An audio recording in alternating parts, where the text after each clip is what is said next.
ஏமா இப்போ ஊத்துன ரசத்தை கொஞ்சம் கொண்டு வாமா.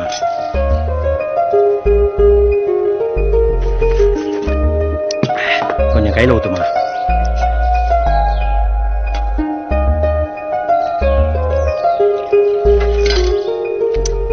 வீட்டுக்கு போகும்போது தூக்குவாரில் கொஞ்சம் ரசத்தை ஊத்தி கொடுமா. அம்மா பசிக்குது. வாங்க. என்னப்பா நீ வருவேன்னு தெரிஞ்சுதான் கறி எடுத்திருப்பேன்ல. பரவாயில்லப்பா, வந்து உட்காந்து சாப்பிடு.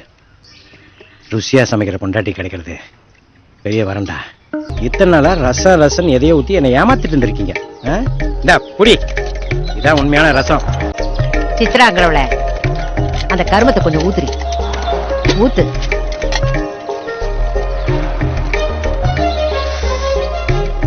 என்ன 4 ஜீரகத்தையும் மிளகையும் உண்டனா போட்டிருக்கா. இவன் ஒரு நாக்கு சித்தப்பைய. போய் சோத்த போட்டு கொண்டா, தின்னு பாப்போம்.